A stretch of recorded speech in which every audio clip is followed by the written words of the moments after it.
peaceful garden in leafy commuter land. But looks can be deceiving. Over the years, old pottery and tile have turned up in the flower beds. So the local Archaeological Society decided to dig a bit deeper. And when they did, they discovered what could be the remains of a massive manor house. A house that belonged to the Cheney family, one of the most extraordinary dynasties in medieval England. A mob accused of assault, extortion, even torture, but who went on to become one of England's most respectable and wealthy families. The headquarters of this medieval Mafia-style empire has vanished, covered up by the present house and gardens, which is where we come in. We've got just 3 days to unlock the secrets hidden somewhere underneath these immaculate lawns.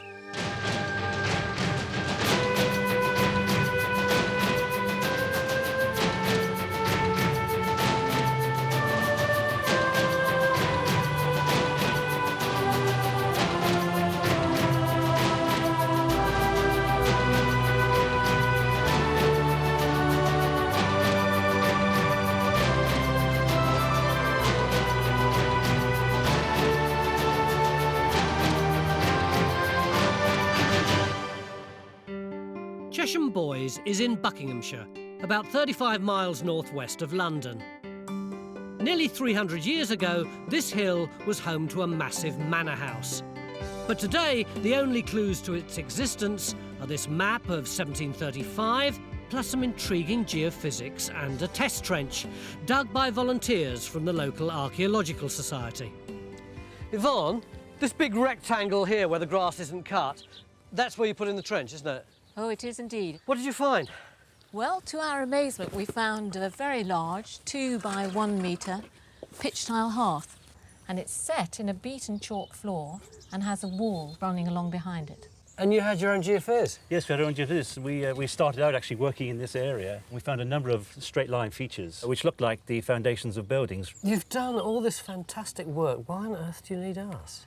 Oh, well, we need you because we're a really small society. There's a limit to what we can do. And in addition to asking questions about the evolution of the house and its decline, we would really like to address some of the bigger issues. You know, what was the settlement here before the grand house developed? So basically, you want to know everything about this place from the end of the Saxon period through to the English Civil War. I think I'll just go and have a word with the team. Hey, lads, we're going to have to buck our ideas up. They are very good amateur archaeologists. They have been for 30 years, to my knowledge, yeah. So where do we start? Well, we've got a plan of 1735, which gives us an idea of the house. The house is in red, and it's surrounded by large gardens. And there are enough features surviving through to the modern mapping to be able to overlay the two. What's this little blue square? That's the present house that you see there. And interestingly, the modern house there is on the same footprint to me as the older house. So it's possible that that building may contain the original footprint or even bits of the original house. Need to snoop. All right, we've got a picture of a house on the ground, but it doesn't tell us anything about its date or what it was like, does it? Well, exactly. But we do have an inventory made just 9 years afterwards, and it's a really lovely document. It says, in the hall, 24 oak chairs, 1 long table, and then a cellar's, servants' hall, dairy house, brew house, Phil. You'd like that, wouldn't you? Yeah. In the gallery, 7 Indian pictures and 98 prints. What none of you have mentioned is the archaeological evidence. What we could do is reopen perhaps just the end of this trench and actually pursue those floor levels through, and then we can use that as a springboard for our own work. So we start to survey the lawns, clear the way for geophysics, You'll also be the normal course of... and brief the team from the local Archaeological Society. And your input is really important to us, so we can work together like a team. We're relying on them to help us, and it looks like they're going to keep us on our toes. Together, we reopen the Society's trench, where they found a large hearth.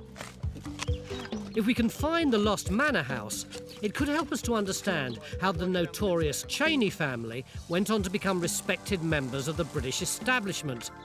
It's a story that goes to the very heart of how our society was shaped, and it should lie somewhere beneath these lawns. Our starting point is the hearth, which could be a sign that this area was a kitchen. And if it was, then Jonathan's hoping he can use this to match the map to the inventory, identifying the rooms and pointing us in the direction of our next trench. Inventories are often created, aren't they, where a person goes from one room to the next in sequence, and you can sometimes chart your way around a house. If we're talking about a hearth there and kitchens, and then you come around to this area where there are formal gardens, I think we've moved from kitchens down to bowling green room.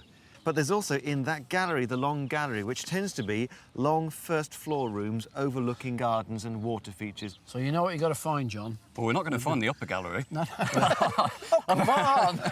OK, we're not going to find that, but there does seem to be a mound, doesn't it? Yeah. And it's going in the same direction as that feature. While geophysics look for the long gallery, Phil's uncovered the hearth dug by the local society last summer. West, it's really exciting to see it again. And you can see, actually, it materialises into layers of floors, I think.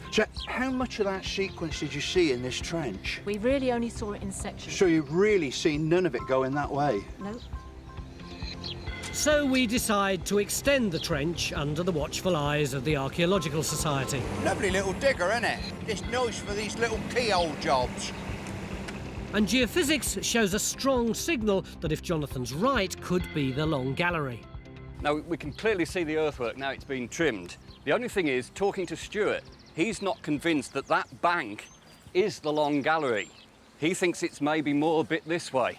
Right. I think the only way to resolve it is actually take a trench from here, right up the bank, and see what's going on. Well, you need to stay away from the tree that way. Yeah. I mean, I did wonder about this side, but we'll hit the bins, won't we, if we go that way, whereas we've got a little bit more length that way.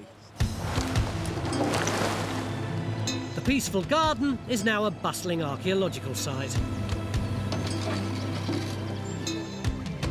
But despite the surveying, digging and strimming going on all around him, with a map in hand and earthworks underfoot, Stuart's in a world of his own.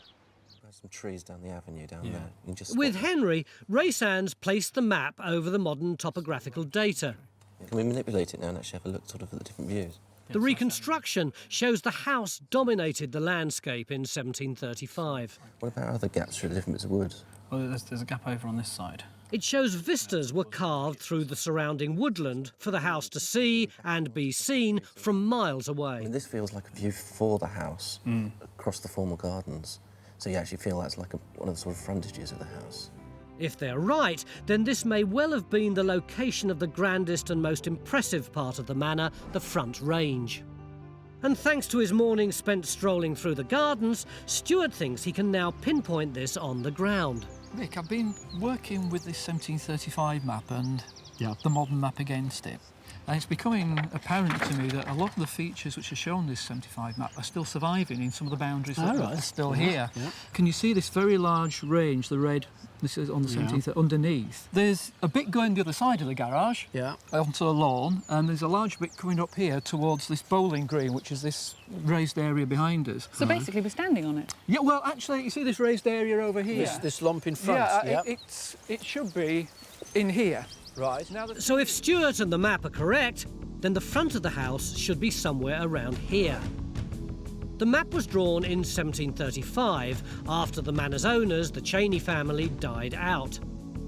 The Cheneys were one of the country's richest and most respectable families. They bought Henry VIII's former royal palace of Chelsea and were even bestowed the title of Viscount.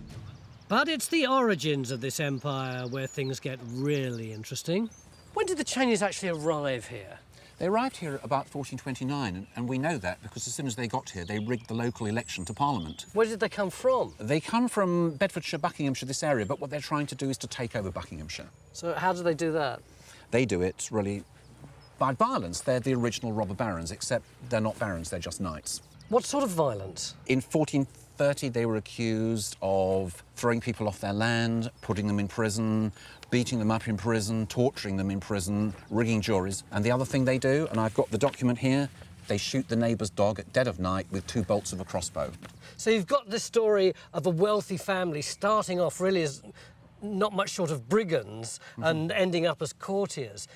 Is that very unusual? No, it's really the way that it was done. That was the life of the upper crust.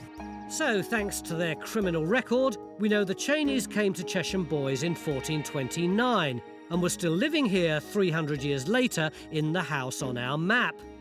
The present house sits in its footprint. And Jonathan's wondering whether it might contain fragments of the Cheneys' manor house. So, Julia, when was your house built? Well, we're thinking about the middle of the 1820s, but we don't have any record. That's the great disappointment. So it's typically Regency period, Yes, isn't it? it Because is. it feels like that. This extraordinary staircase, it really caught my eye. Yes, well, it's rather marvellous. It draws you up, doesn't it? It's magnetic. Yes. But despite the elegant proportions, upstairs, Julia thinks there's something about the design that doesn't add up. This is a curiosity, because it's very narrow here, and any architect wouldn't have designed it like this. Isn't that true? Because the rest of the space around here is very generous, Yes. isn't it? I just think you're right on the money to say no one's going to invent Yeah, this corner. exactly. This, then, is part of an older building. Yes. What's it attached to? Is there any period features Yes, you can show me? it goes right down to the cellars, but one room has oak beams, and it's meant to be the oldest part of the house. Cool, let's have a look at that. The room is on the side of the house next to the trench with the hearth, the area we think might have been a kitchen.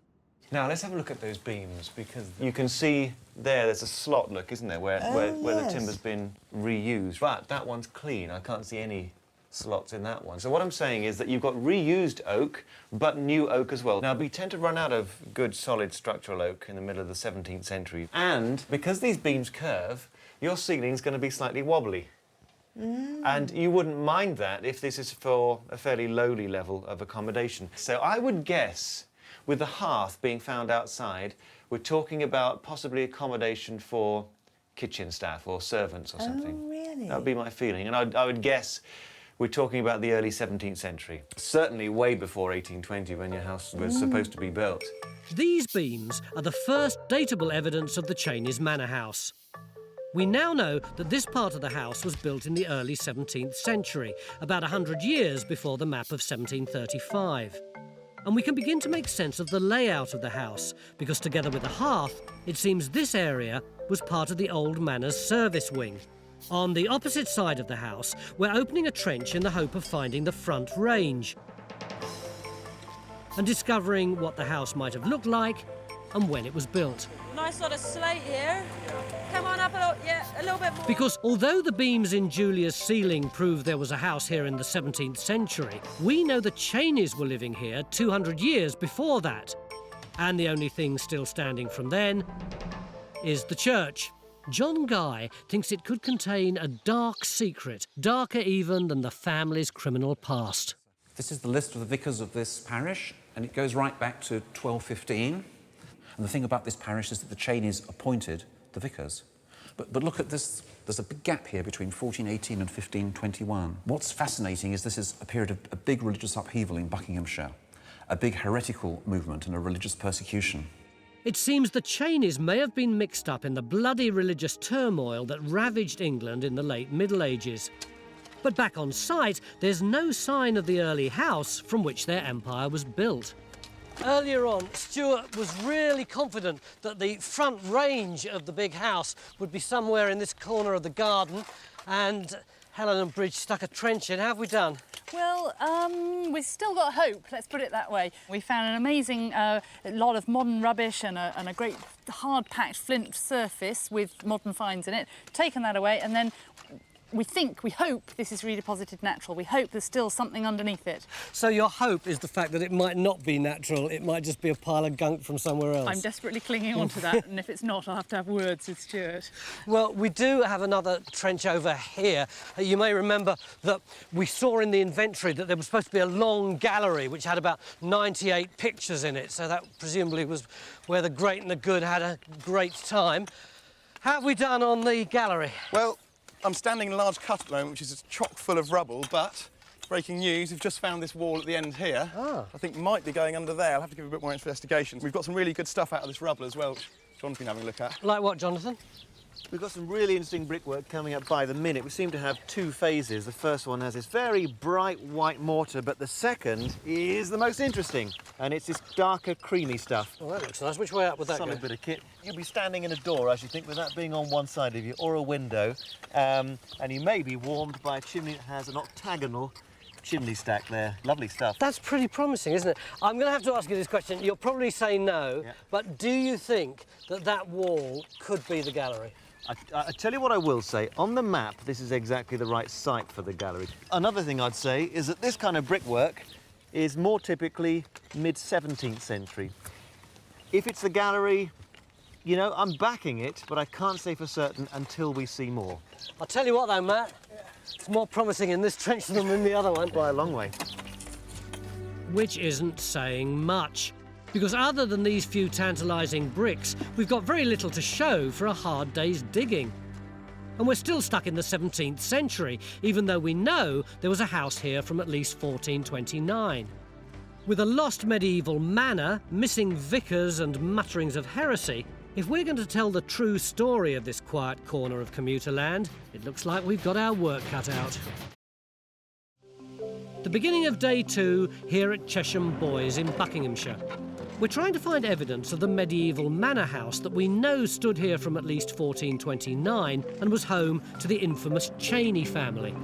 Hang on a second. Stop 1 second. In the past, a manor was more than just one building. It was the heart of the local community, with tenants, farmland, and, as at Chesham Bois, a church.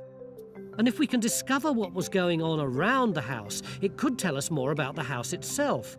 A house that so far is proving tricky to find. The locals noticed these earthworks here, and even though it's 100 metres away from the house, it's still part of the same complex. It's part of the developing history of the site, so we've come down to see what we can do in here as well. So what do you think it is? Well, when I came in, I thought, well, this looks like settlement remains. Not exactly a deserted medieval village, but probably house sites. That's why it's right next to the church, look. He's giggling. Yeah, but he never believes these things, you see. I'm not convinced about the settlement business. I think these are potentially more to do with gardens, something related to the house, maybe enclosures, paddocks, or... I don't think it's settlement remains. Look at his face. He's like a cat with cream on this episode, isn't he? No, smug is the word you're looking for. Just because it's all lumps and bumps and maps. You're a happy bunny. I'm paradise. The Archaeological Society has already done some geophysics in this field and revealed some intriguing shapes. We're going to build on their work with our own survey. We're certainly not mortared in, and it's certainly... In our search for the lost manor house, we've discovered a series of curious box-shaped features in the trench with the hearth. We've got this wall running along there, and then these little brick spurs coming off there and there and there, and heavily burnt on the top, and then in between these little grey areas, these sort of boxes. Nobody'd seen anything like it at all. And I was talking to Vaughan last night, and he said, well, actually, he said, I've seen something which is a bakehouse, and he's drawn me this little sketch. There's the end elevation of the building, roof, and so what you've got is this firebox, this central firebox, which would probably be over there. And then on either side, you've got these little square-off compartments, which would have been individual ovens to presumably put bread in. Well, that's extraordinary, because I've just been looking in the kitchen accounts of Anne Cheney for 1630, and it's really the menus for each day, and they were eating fantastic amounts of bread. Just take one day here, the 17th of April, 1630, and just one meal at dinner, 32 loaves for serving men, 20 manchit loaves, that's posh people's bread, very fine wheat bread, 10 great manchit loaves, that's double-size loaves, and 7 loaves for the poor, so that's 69 loaves just for one meal. And so what was the date you were suggesting? This is April 1630. No, but that's about it. That would fit exactly with this. I mean, that is a known design of that date. But what's so exciting for me is that you hardly ever look at a document and then 10 minutes later come and look at the actual, structure. You do now. It's a remarkable find. Combined with the documentary evidence, it gives us an insight into the daily lives of the people who lived and worked here nearly 400 years ago. But we're still no closer to finding the early house, the Cheney's power base since 1429. We're hoping the field by the church might shed some light on the manor's medieval history. We've got the geophysics there. Yeah, we're getting really good correlation for once with the earthworks. So we've got a ditch and bank coming down and going across. Yeah. And then the thing where we may disagree is that I've got what appears to be settlement-type activity there. It suggests burning, maybe hearths, maybe ovens. So does it suggest Rubbish settlement pits. to you? It suggests settlement. No. This suggests activity. That really looks like like a building platform. He didn't say activity. He said settlement. He implied more than activity. Right. Well, let's see. But that is a very regular platform. Yeah. This could easily be a barn. It looks to me. Not just gardens then. But a barn isn't settlement. It seems as though you two have got this site already stitched up. We haven't even got a trench in yet. Yeah, and look, you're going to need quite a big trench to solve this. Along the hedge? Yeah. Yeah, if well, you do that's it fine. from on top of this platform, this is where we've got some really nice responses. Where'd you start? From where you are now. And where I am, yeah. Up here. We've got the bank and ditch then running down here. Yeah. So it's got to come to at least here. Well, that's fine, isn't it? So, with the field looking like it could give us our first glimpse of medieval activity and debate raging about exactly what was going on here, Phil leaves his bakehouse behind to take charge. There's one thing to consider. Right. Mick's having a rethink. This might actually be a roadway leading up to the church rather than a boundary. It's possible we may have a cobbled surface with a ditch either side, maybe. Just seems very clean for me. I mean, if we're anywhere handy of settlement, I would have thought we might have got something. You got 20 metres to go, yeah? Oh, wow. Yesterday, up at the church, we discovered something really odd.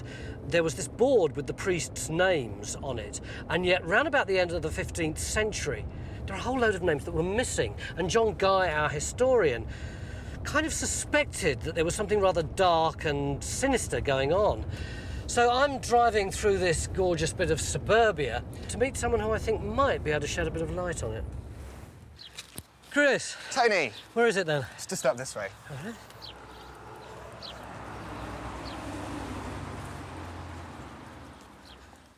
Chris, 1 minute we're in suburbia, now we've got this spectacular view, lovely flowers, the sun shining. It's hard to believe that anything sinister ever happened here. Yeah, Tony, it does look like a rural idyll, but 500 years ago it's a scene of incredible pain and suffering. If you come up this way, I can show you. The noble army of martyrs praise thee, the Amersham Martyrs. What happened here then? Well, Tony, in 1511 and 1522, a set of Lollard martyrs were burnt just about 100 yards over that way. What were Lollards? Well, they believe in roughly following the teachings of a 14th century cleric called John Wycliffe. Their most dangerous belief is that we should be able to read the Bible in English. Why was that dangerous? Well, it means that the Bible can be interpreted by ordinary laymen rather than through a cleric, so it challenges the clerical monopoly on power. Why were they burnt here on this hill? Well, the idea is that the people down in the town would be able to see their suffering. They would have lit up the horizon like candles. It does sound pretty disgusting, doesn't it? Have you Sounds seen awful. this one? John Scrivener burned 1521. His children were compelled to light their father's pyre. Awful, isn't it? Pretty horrendous. This is Cheney territory, isn't it? Absolutely, yeah. They may well have lived on Cheney land. So rather than being opposed to the heretics, the Cheneys could actually have supported them. Absolutely. The Cheneys could have been very important in preserving heresy in the area. A sympathetic lord would make life a lot easier for you. And so they could have had a very important role in fostering what some people would come later to think of as an early Protestant church. So could this have had anything to do with the fact that there are 4 names of priests missing up at the church? It certainly could do, yes. It's quite possible that they maybe sponsored a priest in their local chapel who held these beliefs, and somebody embarrassed later, perhaps in Mary's reign, when Catholicism re-emerges as a strong force, might very well have erased their names. If the Cheneys were heretics themselves, then their house, the largest and most important in the area, may have been the centre of a web of heretical intrigue. The only problem is finding it. Bridge is looking for the front range of the manor house. So far, we've not been able to find anything earlier than the 17th century. So then, missus, what's the story? We found the elusive wall. We've got early bricks, Tudor-esque. Yeah. You can see the different colours of the mortar. You've got the mustard here, and you've also got a white. Now, I've seen that elsewhere on the site, because yesterday, end of day one, we came up with some cut and rubbed brickwork, typical 17th century stuff. That had the mustardy coloured mortar in it. But the earlier phase was with white mortar, bright white, and that's much more typically Tudor. Can I have a look? Can I get down there? Absolutely. Yeah, really rich golden colour, that one, isn't it? Yeah. Yeah. And maybe in the 17th century, if it's to go with the cut and rub bricks that were coming out of that trench. There's a reinvestment in the old manor, and they'd taken parts of the old structure down, cleaned it up, put those reused bits in the footings, and then basically tarted up the outside a bit. But do you know what? I haven't seen anything on this site yet that's earlier than maybe 1500, 1520, somewhere around there. Seen nothing earlier. And I was expecting a medieval manor that slowly developed, but I can't say that now. The medieval manor house might remain a mystery, but we do at last have evidence of a house here before the 17th century, of a Tudor house that was taken down and used to build a brand new one, a house that may have sheltered some dangerous secrets. So we know they were these mad, bad mafia types, but were they also in any way involved in the kind of heresy that seems to have been so rife here? They'd all been in the tower. In 1414, they'd rebelled as part of the Lollard Rebellion of Sir John Oldcastle, and Thomas Cheney, who bought this house, his brother John, their father Roger, they were all imprisoned in the tower. Roger died in the tower. Thomas and John negotiated their way out. They managed to get pardons. When did they get respectable? Well, it took them 3 generations to get rich enough to start building the Tudor house about the 1520s. Then it took them another 3 generations to turn respectable. That's really the beginning of the 17th century. Halfway through day 2, and the Cheney's family fortunes are beginning to tie in with the evidence of the 2 phases of building in Bridges Trench. We're extending this trench because although we're starting to understand the evolution of the house, making sense of the actual buildings is proving trickier. We want to match this wall to the map to make sure it really is part of the front range of the old manor. Because our trench over what we hoped yesterday might be the long gallery... That looks such a modern wall. Scarily modern. Yeah, it does. ...isn't looking promising. And our mission to make sense of the mysterious lumps and bumps in the field by the church is proving equally frustrating. Phil, I could hear you whinging from 70 metres away. With some justification, Tony, I was sold this trench on the basis of exquisite geophysics. Which it is. Absolutely guaranteed settlement. I'll show you the finds. I've kept them in here. That's not quite... It's not far wide of the mark. What have you got there? Well, there is a bit of a ditch down there, and there's a bit of a round splodge there. Come on, seriously though, it's answered lots of questions, the trench. It may have not come up with what we wanted, but it's told us that we don't have a boundary at that point there. We might have had an old roadway leading into the church. I mean, I think now that we've looked at it, I don't think there is a roadway. I think that there is just a bank there. But now we've seen it in section. But yes, there is. All right, let the man have a say. But we were hoping that this platform might be settlement, a building. I mean, clearly it's not, so it's answered that question. We still don't know how early those features are and what they are. OK, it's not the settlement. I have to say, it's not only the lack of archaeology that's been hacking you off, it's the quality of the earth, Exactly, exactly. It looks like nut fudge, doesn't it? It's going to be awful to dig. And for that, I thank you, John. I'm not responsible for the geology of Buckinghamshire. Doesn't he moan? Back at the house, Matt's got even more to moan about. There's no sign of the long gallery in his trench, just a mountain of rubble and a jumble of walls. So what have you got, Matt? It looks pretty complicated. Yeah, there's loads of stuff going on here. We've got this wall coming across the back here, really sturdy one. There's a return to it coming across this way, heading off towards that brick floor, but the return doesn't line up with it. You can see it would kind of cut across it there or maybe go over it. Yep. The brick floor is sitting on a couple of inches of this really dirty clay. That is overlying, can you see where it's marked 215? Oh, yeah, yeah. With the yellow sandy mortar. They are on laid on old roof tiles. So it is literally just layer upon layer of stuff, isn't it? Really complicated. Yeah, the long gallery is long gone, replaced by a confusion of modern garden walls and sheds. And Bridget's search for the front range isn't making things much clearer either. I thought you were extending that trench by 1 metre. So did I, but it just got bigger and bigger and bigger. Why? Well, I really wanted to find a return from this wall here. And by digging the archaeology, I'd then be able to find a fixed point that could be related to the maps so that we would then know exactly where on earth we were in this range of buildings. I see no return. Neither do I, unfortunately. There's a great wall though, Mick, isn't it? It's very impressive, isn't it? But there's still a conundrum about it. Which is what? Well, if you come round here, look, you can see right down in the foundations of it, you've got moulded bricks. Can you see that sort of half-round one with a nib on it? Yeah. And there's a couple more there, and there's another one under there. And I think they're probably medieval. So we have got medieval on the site after all. Well, but it's only 4 bricks, and I think they're probably being used as rubble anyway. We'd hoped this was the front of the grand house, but with no return wall and a jumble of reused bricks, it now seems this too is part of a later garden wall. And it's beginning to look like the massive house that once stood here has almost entirely vanished. And there's still no sign of the medieval manor house, which is strange because we know the Cheneys were here as early as 1429, shooting dogs and beating up the neighbours. It's the end of our second day, and we're putting the bowling green to good use. How are we playing it? Oldest archaeologist first. No, the ugliest geophysicist, surely. Despite the setbacks, spirits seem high. Oh! Yes! What do you do? That's it, victory! I think I have your beer. No, you don't. No, you don't. Oh! Just kick the jack that way. I win! Yeah! And even taking into account the ale, Phil seems suspiciously pleased with himself.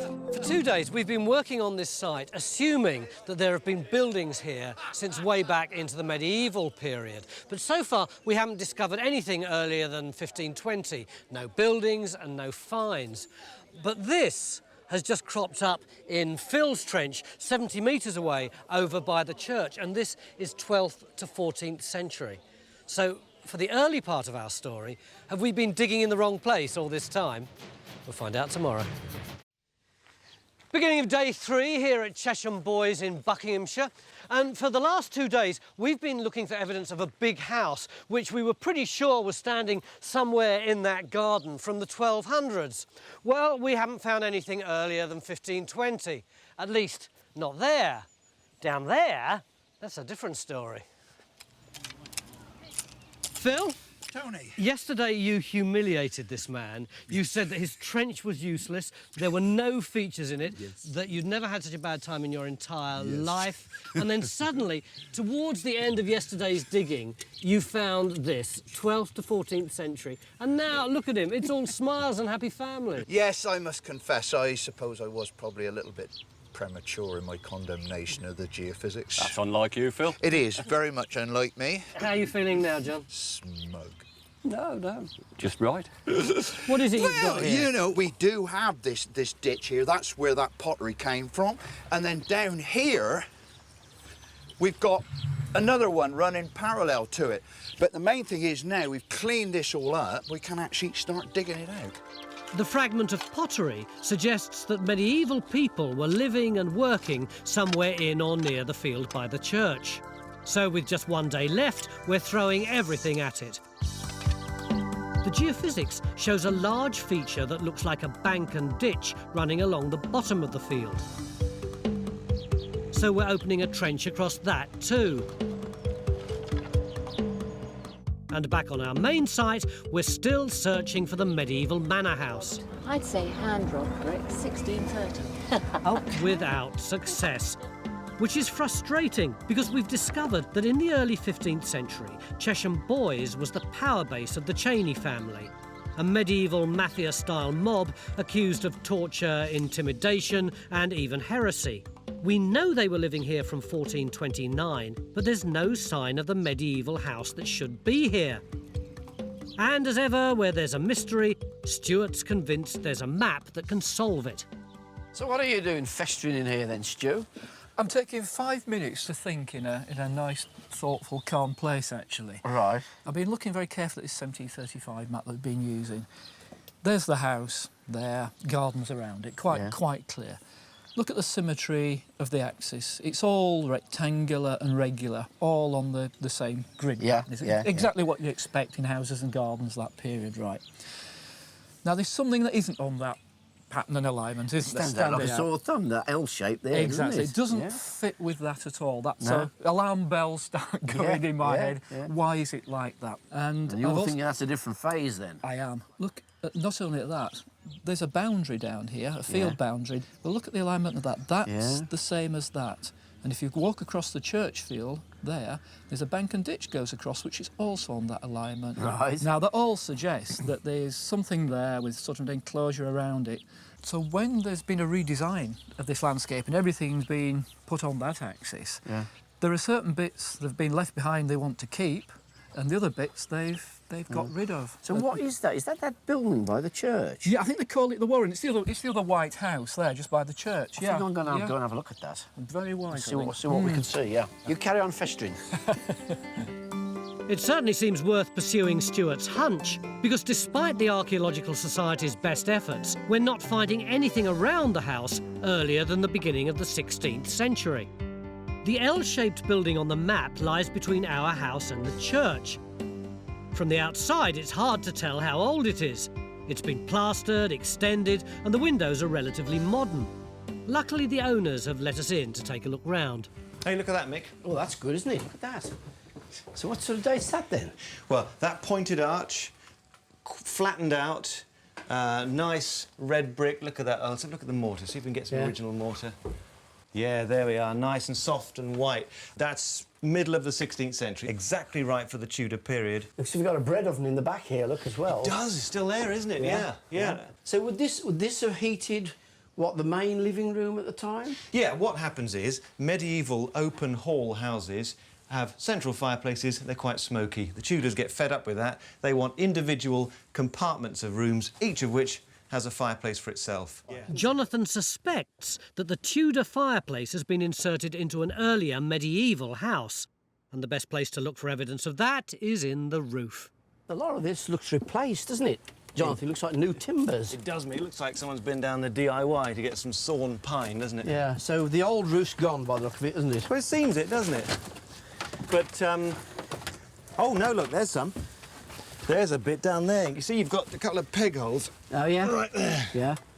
So that's an original timber, but it's not in situ at all? Yeah, it's good hand-hewn oak. It's not sawed. Shine your torch down that roof. Oh, yeah. I can see. Look, there's the Tudor chimney stack. Ah, right. Nice. Look at that beauty, Mick. Yeah. Stretches all the way back, doesn't it? And that reused again, do you think? Whitewashed again, yeah. That looks certainly medieval, I'd say. But then there's the Tudor stack rising right through the middle. So it could have come through a medieval roof. So what date would you put the original building then? My guess would be, from its proportions, you're talking about later 14th century. Right, so later 14th century building, revamped in the 16th century, later roof on it. That helps the story a lot, actually. It could explain why we've got no medieval buildings on our original site.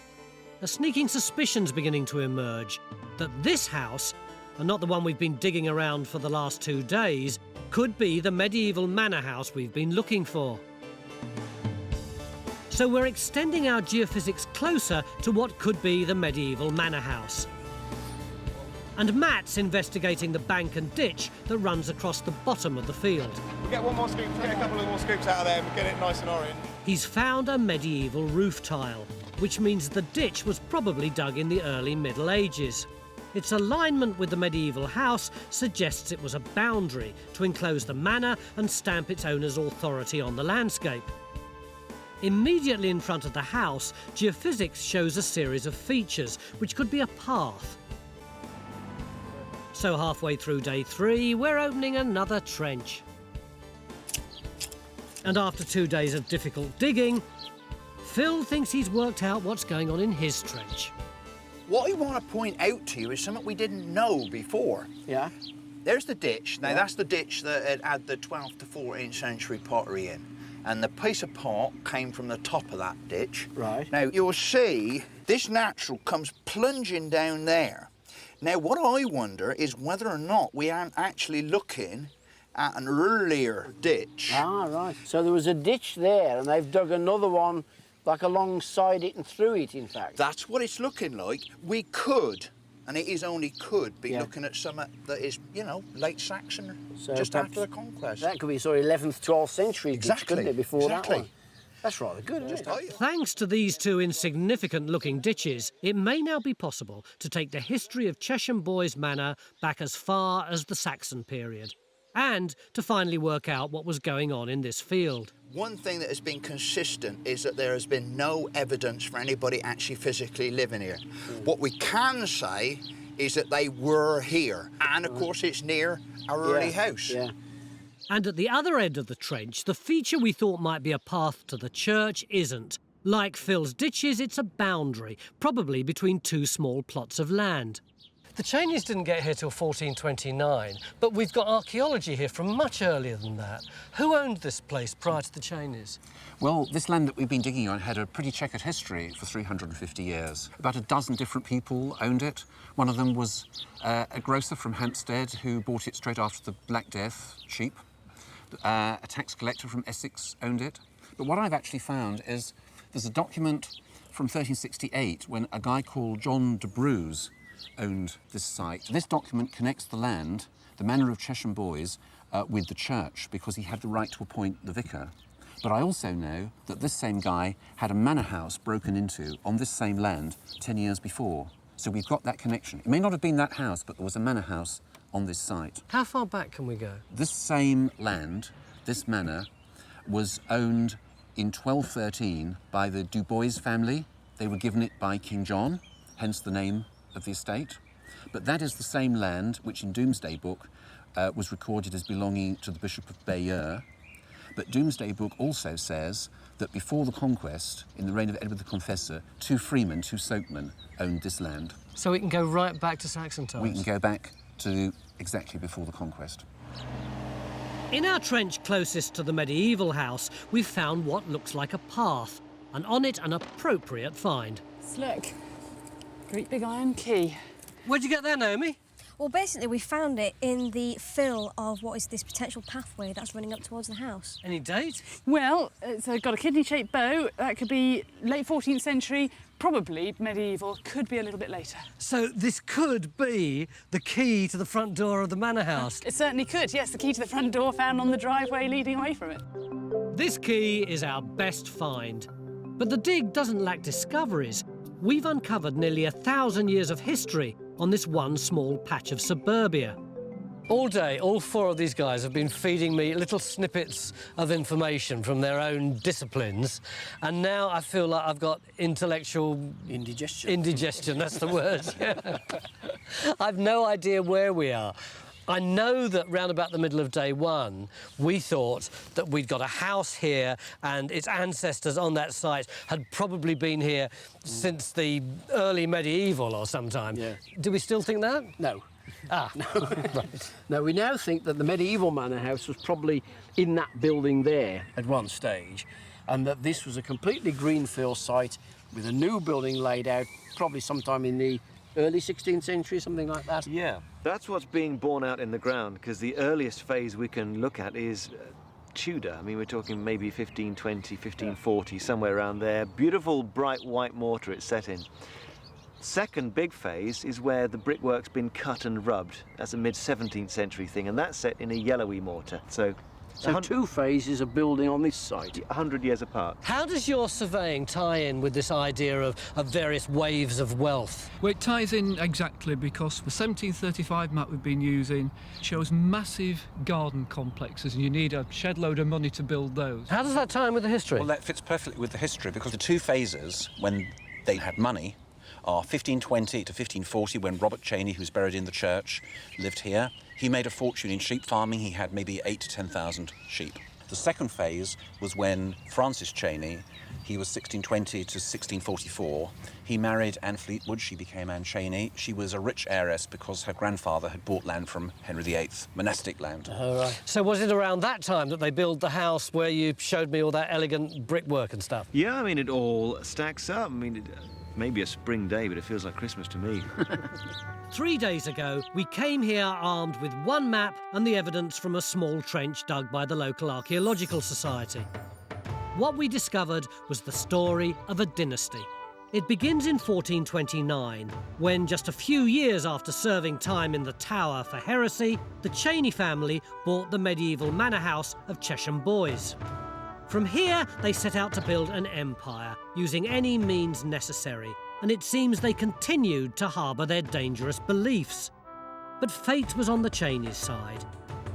In Henry VIII's newly Protestant England, the family found themselves on the right side of the law. And with that came power and money. Enough money to convert the drafty medieval house into a comfortable Tudor home. And to build a brand new house. The Cheneys were shrewd political players. By the early 17th century, they'd become pillars of British society, and they needed a home to match.